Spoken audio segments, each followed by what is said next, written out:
Lunes otra vez sobre la ciudad. Podría seguir cantando la canción completa, pero no, sería un papelón. Como no quiero hacer papelones, sobre todo porque del otro lado de la línea está nuestro amigo Santi Marino, le voy a dar la bienvenida directamente a él. Hola Santi, ¿cómo estás? Hola May, ¿cómo andás? Bien, muy bien, ¿vos? Dejémosle los papelones al resto, ¿no? Sí, por eso, no vamos a cantar ni vamos a andar tatareando canciones, ¿no? Sí, además, sabés que estoy en una racha de 2 clases del mismo día. No. Y que eso por suerte pasa pocas veces, pocas semanas en el año. Y sumado a la cancha el domingo y a la siguiente clase, no estoy para cantar tampoco, no te podría acompañar. Pero decime algo, ¿ya elegiste las 2 canciones con las que empezar las clases? Porque digámoslo, Santi tiene como costumbre iniciar sus clases con canciones, digámoslo, podemos decirlo. Sí, claro, es uno de mis registros, claro, total. Bueno, claro. Una clase la di a la mañana y elegí a Miranda, Fantasmas en la Casa. Una alegoría a la Casa Rosada, ¿no? A lo que pasó el viernes. El viernes. No elegí todavía la de la tarde, porque creo que ya puse 2 lunes seguidos, todos a los botes del Indio, en vínculo con el clima, pero también con el contexto, así que voy a tener que pensar para... Bien. No pongas lunes otra vez sobre la ciudad, la gente que ve sigue en soledad, porque es un bajón. Además, son muy niños, mis estudiantes son muy jóvenes. Bueno, dale, pero les ponen los redondos y que la conocen, no la conocen. Bueno, alguno agarra alguna de los fundamentalistas. Por ejemplo. Bueno, está bien, claro, está bien. Bueno, Santi, tenemos 2 temas para hoy. Uno de los temas es un garronazo, el otro no sé cómo catalogarlo. Decime vos. Sí, no sé cómo titular, estaba pensando mientras estaba esperando si es una de cal y una de arena, porque nunca tuve claro cuál es la buena y cuál es la mala. Pero lo que tenemos es una mala noticia y un cumpleaños. Bien. No tiene por qué ser una buena noticia, no. Pero ese sería el orden. Está bien, muy bien. Empecemos por la mala noticia, ¿te parece? Empecemos por la mala noticia, dale. Exactamente. Es la segunda vez en el semestre de Fuerte al Medio. Ustedes saben que nosotros hacemos con Agustín esta entrega, pero el segundo semestre Agus tiene compromisos contraídos con anterioridad y no puede estar con nosotros. Pero por eso tengo el registro. La segunda vez en el semestre que damos una mala noticia de una radio comercial, mainstream, además. Hace pocas semanas estuvimos dando cuenta de los recortes en Radio Con Voz, que apagó su primera mañana, despidió a 30 trabajadores, apagó La Noche, que también tenía algún espacio de producción, tanto con ámbitos loteados, los que comúnmente compran periodistas y luego buscan hacer sus kioscos con venta de publicidad, con algún tipo de producción propia. Hacía algunas semanas que había generado un programa nuevo de producción de Radio Con Voz, y ahora tenemos que informar, o en realidad analizar, porque la mayoría debe saber, que el viernes pasado, o anoche en realidad, ¿no? Sí, anoche. Fue la última transmisión de Radio Metro, tal cual la conocemos. Uh-huh. Sí. Es FM Metro 95.1, fue una radio histórica del dial de frecuencia modulada porteña, históricamente vinculado a la música. La Metro 95 tuvo a Bebe Sanso en su figura central durante el final de la década de los 90. Fue una emisora que se reconfiguró en el camino de la radio hablada, de la FM hablada, hacia el final de la década de los 90 y durante todo los primeros años del siglo XXI, cuando ahí con una programación absolutamente articulada en torno a conductores, uh-huh. La mañana que había levantado junto con la llegada a la radio FM de Andy Kuznetsov, después de su participación difícil de comprender en algún momento en la AM con Radio Mitre. Kuznetsov empezó a hacer un programa que todavía hace en otra radio ahora, combinó con Sebastián Wanreich, que hacía la tarde, y Matías Martín, una programación que se fue expandiendo hasta la primera mañana durante muchos años con Juan Pablo Barsky, en el último tiempo con María O'Donnell, y esa radio, digamos, está claro que quienes nos escuchan están pensando en Radio Urbana, que es el lugar a donde se desplazaron estos conductores, o al menos casi todos estos conductores. Pues no, mi cielo, claro. Fue uno de los líderes de la audiencia hasta ese momento, hace creo que 5 años que comenzó el proyecto de Urbana Play, y lo cierto es que Radio Metro ayer apagó su transmisión, se va a transformar en otra cosa, pero si te parece escuchamos los últimos momentos de Radio Metro tal cual la conocimos hasta ahora. Dale.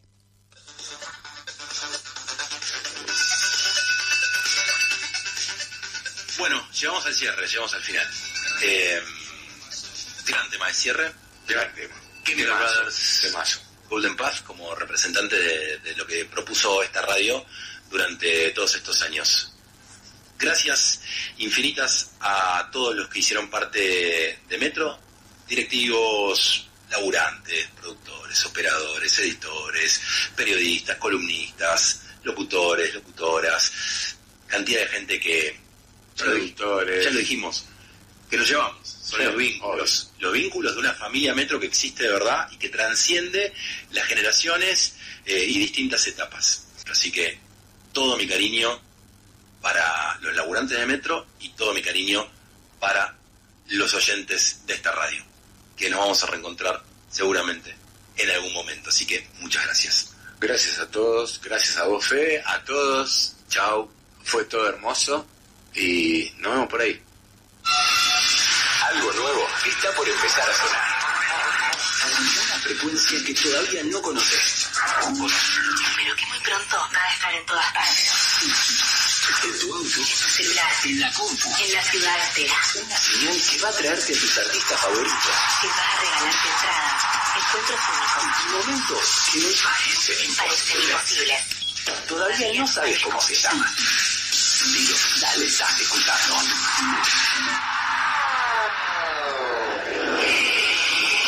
Que no pare la música. Lo que escuchábamos era el cierre, el final de la 95.1 Radio Metro, tal cual la conocimos, y la artística que cerraba ese audio, esto fue el domingo, era básicamente anunciando lo que vendrá, ¿no? Claro, que es una radio musical, ahí hace anuncios de venta de entradas, de shows anuncios de shows, sorteos de entradas, de música. Radio Metro apaga su programación, había quedado una especie de programadora de programación residual de los que no se fueron o no se pudieron ir a Urbana, porque por un lado eran empleados de planta y les convenía quedarse en Radio Metro, por ejemplo Cayetano Caix, algunos productores históricos, y en lo que se fue reconfigurando, en algún momento estuvo Cata de Lía haciendo la primera mañana, de una radio que no logró recuperarse después de la sangría de los conductores, que tras traspasos de mandos entre sus dueños, tuvo que terminar reconfigurando y vio como una emisora crecía mucho, casi llevándose no solo a sus conductores, en algunos casos los nombres de los programas, y sobre todo la trayectoria, las audiencias y los anunciantes. Ejemplo concreto, Radio Metro fue históricamente la radio de Lollapalooza, que cumple 10 años el año que viene en Argentina, y es Urbana Play, la radio de Lollapalooza, el Festival de Música Internacional que se hace todos los marzos en San Isidro. Se llevó el main sponsor, digamos, ¿no? Pero lo que pasa es que además de la casuística, de los problemas de los dueños de esas radios, de la herencia de los Moneta, de Time for Fun, de quién compró esa emisora, lo que muestra es una crisis del sistema de medios muy profunda en nuestro país, en el que la radio es quizá la que más sufre, porque siempre fue un medio que se llevaba poca porción de la torta publicitaria total, es relativamente poco oneroso pautar en radio, por eso hay tantos de estas experiencias individuales de periodistas que compran espacios en emisoras para completar la programación y hacerse su propio kiosco, digamos, porque así como la publicidad es relativamente barata, también lo son los espacios para loteados por las emisoras, pero vemos ahí que hay un contexto de crisis que tiene que ver con el sistema de medios que nosotros venimos observando y la coyuntura argentina que no ayuda para nada. El problema mayor en estos casos, como siempre, radican en, por un lado, la cantidad de puestos de trabajo que se pierden. Hay personas que se quedaron sin trabajo o sin uno de los trabajos que tienen. Recordemos que el sistema de medios tiene a sus trabajadores trabajando en múltiples lugares, casi todos bajo la línea de pobreza y en tareas que se multiplican. Y por otro lado, que queda huérfana una audiencia que se queda sin una referencia muy profunda, y entonces es otro ladrillo en la pared de la crisis de los medios. Nuestro abrazo y nuestra compañía a los trabajadores que perdieron ese puesto de trabajo, y también a las audiencias de radio, una radio que en algún momento escuchamos también, que algunas personas que han crecido en nuestra casa, que tuvieron en FM La Tribu como sus primeros parlantes, cuando saltaron al sistema mainstream se desarrollaron allí. Y esa es como la mala noticia de la semana, ¿no? Me parece que era importante marcarlo porque hace sistema más allá de la casuística. Hola, Santi, ¿estás ahí? Sí. Ahí está, perdón. Sí, ahí se había entrecortado un segundo. Bien. Sí. Ahí bien. algo que quería rescatar es de esta mala noticia que mencionabas vos recién. Bueno, en un semestre, desde Fuerte al Medio dejaron en claro el achicamiento de Radio Con Voz y el cierre de la 95.1. Y yo te lo tiro así, para que quizás en algún momento podamos charlar de esto, es lo que está pasando también con Buenas Tardes China, ese programa que efectivamente fue desplazado de Radio Con Voz de la primerísima mañana y que ahora está en otra radio, Radio LED, con otro tipo de proyecto y modelo de negocio, ¿no? Sí, bueno, ahí, vos sabés que hoy a la mañana daba clases en una maestría en periodismo y terminé planteando justamente estos temas, porque es interesante, lo podemos analizar, hacia el final del año veremos cuán exitoso es ese modelo, el proyecto 18 de Buenos Aires, de Buenas Tardes China, que es el proyecto de durante 18 semanas ellos hacen el programa, buscan financiamiento, buscan financiarse con la comunidad que los escucha mediante un apoyo. Ahí está Andrés Casiari y la gente de Orsay detrás. Le van a dar los últimos 18 minutos de cada viernes a las oyentes para que tomen algunas decisiones desde qué hacer con el 18% del dinero que ingresa hasta qué hacer con parte de la línea editorial y de las temáticas. Pero me parece que ahí no hay una especie de perro que se muerde la cola, ¿no? Porque si esos proyectos se convierten en exitosos, supongamos que así sea, yo soy algo pesimista en torno a la sustentabilidad de largo plazo, te tengo que decir dos cosas. Por un lado es, en un contexto de retraimiento económico general, ¿cuánto tienen que pagar las audiencias para escuchar los programas que les gusta, para acceder a los contenidos que les gusta, y cuán sustentable es ese proyecto? Eso por un lado. Por el otro, yo vengo diciendo hace algún tiempo algo que va a sonar polémico, lo vamos a plantear ahora y lo retomaremos en algún momento. Esto ya lo hizo La Tribu, yo esto ya lo escuché en La Tribu, digamos, que es esa idea del vínculo con la comunidad, en este caso sí que con una capacidad de decisión algo más relevante, con una porción que hasta se juega con la cantidad de tiempo y que Casiari viene trabajándola bien en términos de que las audiencias o el sujeto interpelado por el contenido tome algunas decisiones. Lo hizo con La Uruguaya, la película que se filma, que ya se estrenó en base al libro de Pedro Mairal, en donde si participabas como comprando una cuota aparte podías tomar decisiones en el casting, por ejemplo. Tengo dudas sobre la sustentabilidad, o sea, si es con el financiamiento de las audiencias el camino a la sustentabilidad, pero efectivamente, mientras los productos pueden hacer sentido, crear comunidad, tener un proyecto interesante y ser atractivos, el sistema de medios va perdiendo a las cabeceras, ¿no? A las que construían como un mosaico de propuesta de programación. Lo vamos a seguir pensando, porque eso, por otro lado, en el sistema de streaming al que hemos hecho referencia mucho en las últimas entregas, aparece esta idea de construir un canal, de construir una programación, de un paquete de programas, pero nunca estamos hablando de más de media jornada, ¿no? No todos los canales hacen 12 horas de programación, que parte es lo que deja de pasar con Metro ahora y que está pasando cada vez menos en Radio Con Voz. Todavía no les pasa a las radios mainstream, pero porque están basadas en la música como contenido central de su programación. La música es una commodity y la forma de competir ahí con el resto de las plataformas parece ser distinta. Claro, bien. Bueno, dejamos eso entonces para un próximo capítulo, más que interesante también ver qué está pasando con ese tipo de proyectos, y pasemos ahora al cumpleaños. No sé si decir cumpleaños feliz. Bueno, cumpleaños al menos. No diremos cumpleaños feliz por algunas razones. Primero, no nos invitaron. Primero. Que era al festejo de esta noche, ¿no? Claro. Esta misma noche.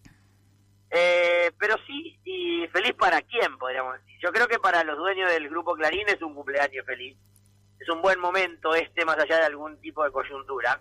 Para quitar el misterio, lo que sucede es que el 28 de agosto cumplió 80 años el diario Clarín, que es el principal diario de la historia de la Argentina, más allá de la vigencia desde antes y todavía del diario La Nación, el diario fundado por Mitre. Clarín es el principal medio de comunicación de la Argentina, el principal multimedio de la Argentina, y está cumpliendo 80 años del primer momento en el que Noble, que venía, como el resto de los fundadores de los medios en su mayor parte en la Argentina, de la política y que tenía un proyecto político concreto, quería ser presidente, hay un chiste y un guiño ahí, terminó, en vez de tener un partido político, fundando un diario, que luego terminó convirtiendo, de acuerdo a frases adjudicadas pero nunca reconocidas de haber dicho por el propio gerente del grupo, Mañeto, a la presidencia como un puesto menor. Pero lo cierto es que lo que comenzó en agosto de 1945, justo en una Argentina de movida política intensa, con el advenimiento del peronismo, pocas semanas después, fue el diario que vino a cambiar la historia del sistema de medios en la Argentina, ¿no? Clarín cumple 80 años siendo, no desde el primer momento, pero líder de la prensa gráfica, pero sí a partir de una serie de decisiones estructurales, las que lleva adelante el propio Mañeto, pero históricamente Clarín siempre fue un medio muy pujante en la incorporación de inversión para el desarrollo de tecnología, desde los mecanismos de imprenta, la inclusión del color, la inclusión de la temática deportiva dentro de la tapa y dentro de las secciones, con el traslado de muchos periodistas de su sección deportiva a la sección política, con una escuela de formación. Hay libros históricos escritos sobre esto, La Cuadra de Asís, que el título del libro es, ahora no me acuerdo, creo que El Gran Diario de la Argentina o algo así, después lo resolvemos y lo comunicamos bien por redes.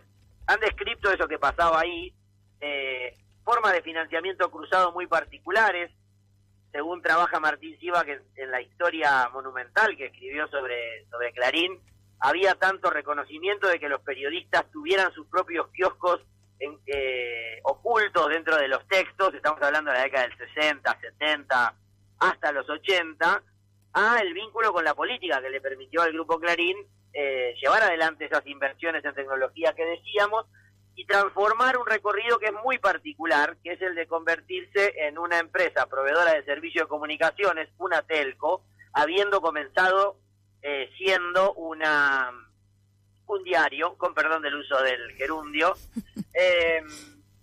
pero claramente habiendo conceptualizado siempre la relevancia de la marca, ¿no? Clarín se aferró a la marca, la cuidó como marca en términos de multimedia. Yo creo que la puso en juego solo una vez y le resultó muy costoso, que fue en el 2002, pero a partir de esa marca histórica que fue Clarín como diario en el 45, fue evolucionando y describió una parábola absolutamente invertida y al revés de todas las trayectorias en las cuales grandes empresas de telecomunicaciones se convierten en empresas de medios. Acá tenemos un diario que a partir de 1977, con la asociación con el Estado genocida y con el diario La Nación, pasó a ser además el dueño de la única fábrica de papel prensa, que a partir de 1986 se incorporó al mercado radiofónico cuando con testaferros, porque estaba prohibido, compró Radio Mitre, y entonces empezó a pensar en la lógica del multimedio sin declamarlo, sin decirlo en voz alta.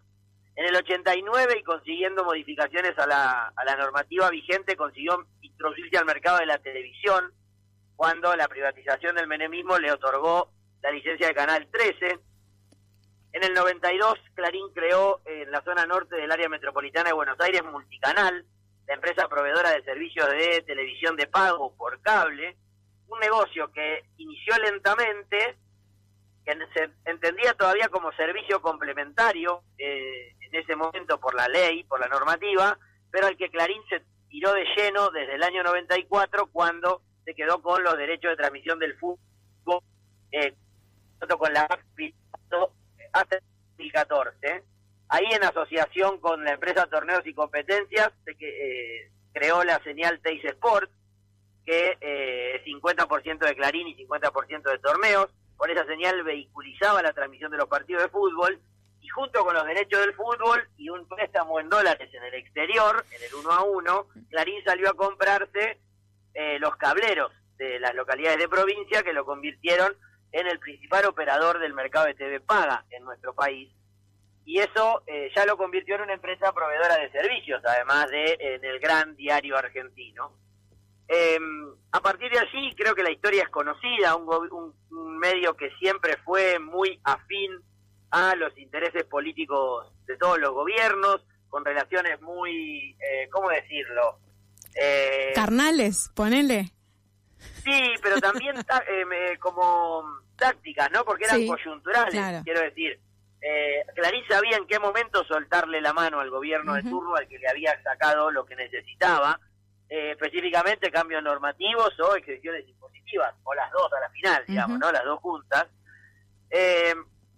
Y entonces, y ahí llega la historia más conocida, una historia que incluso ya hemos relatado en Fuerte al Medio porque ya existíamos como tal, que fue el conflicto en torno a la 125, la ley audiovisual, la derivación de la ley audiovisual, su enfrentamiento con el kirchnerismo, y este desarrollo actual que lo tiene a Clarín siendo el dueño de las dos empresas telefónicas en las que se convirtió Entel luego de la privatización del 91.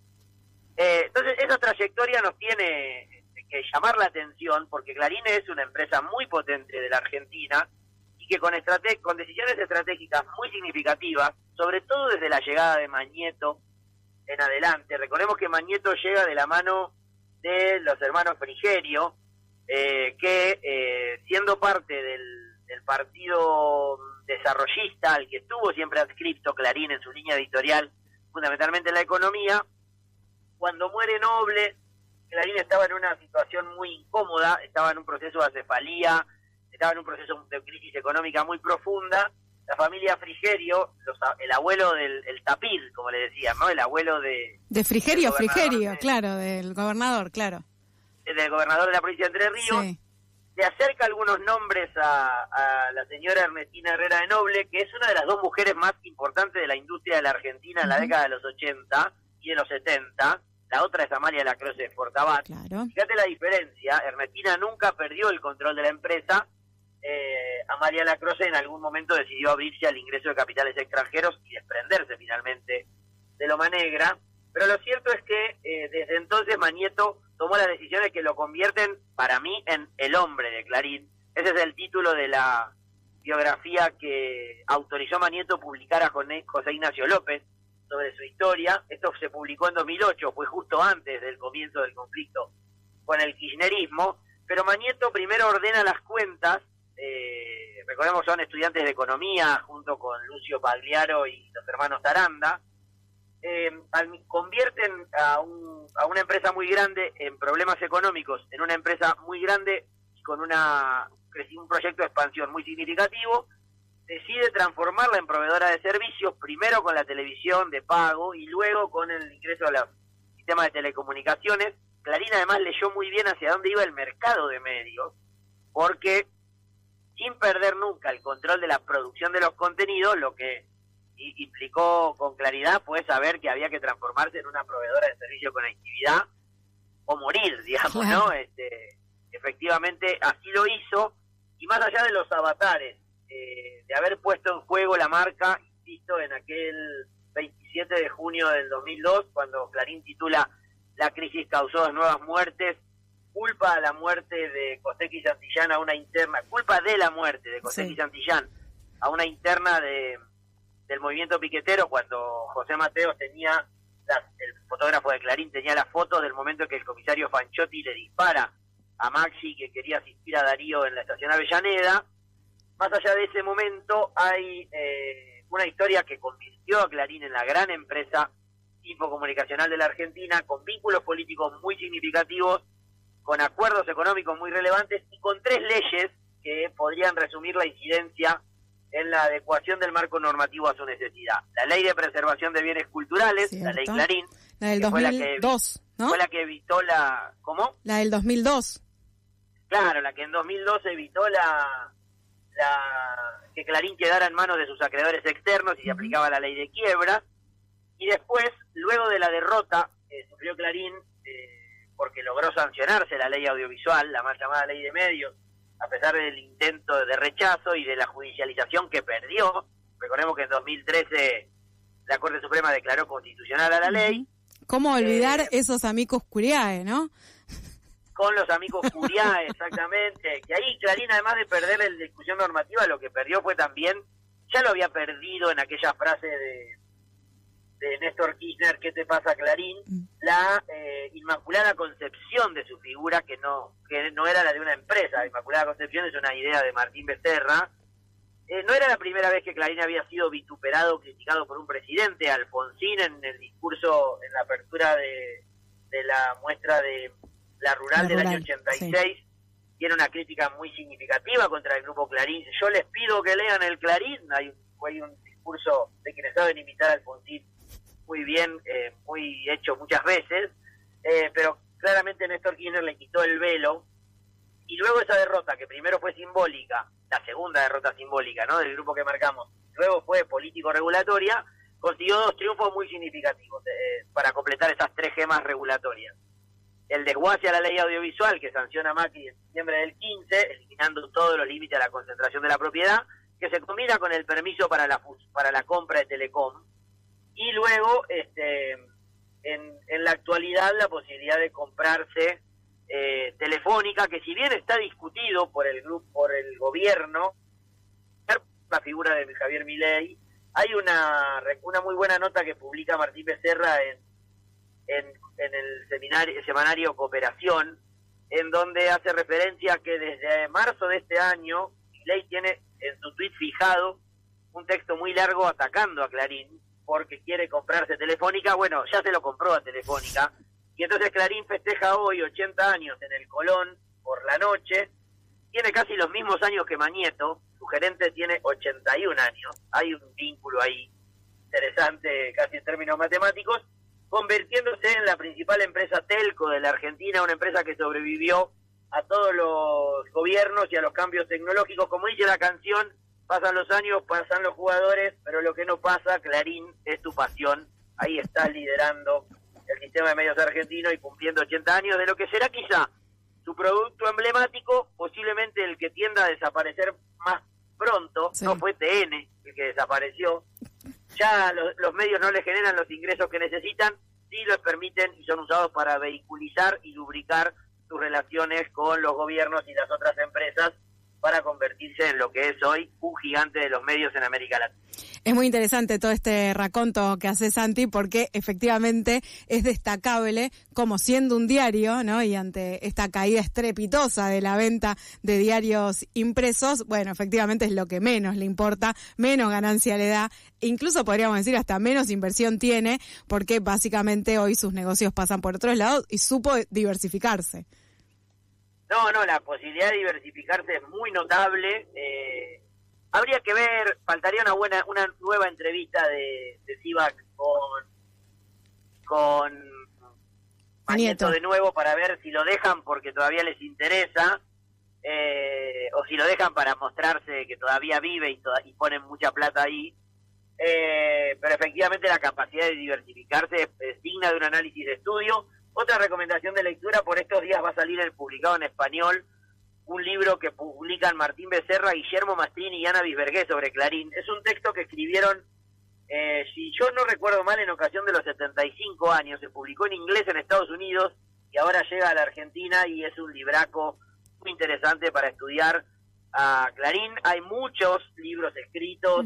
El que decía Santi el que decías de Asís se llama Diario de la Argentina.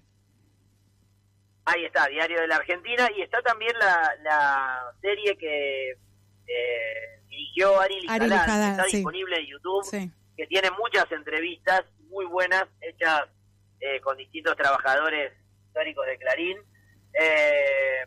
Me parece que es una aventura para entrarles, una historia central. La historia de por lo menos la segunda mitad del siglo XX en Argentina no se entiende bien si no se conoce, entre otros, la historia del Grupo Clarín, que hoy celebra sus 80 años. Santi, muchísimas gracias por este raconto. Cumpleaños, ni feliz ni no feliz. Cumpleaños de 80 del diario Clarín, del gran diario argentino, se dirán a sí mismos. una mala y un cumpleaños. No está mal para empezar un lunes lluvioso. No. Santi, muchas gracias por esta comunicación. Nos encontramos la semana que viene. Que estés bien. Un abrazo fuerte. Pasó Santi Marino aquí al aire de FM La Tribu en Fuerte al Medio, justamente contando el cierre de la programación de Metro 95.1 y el cumpleaños número 80 de Clarín.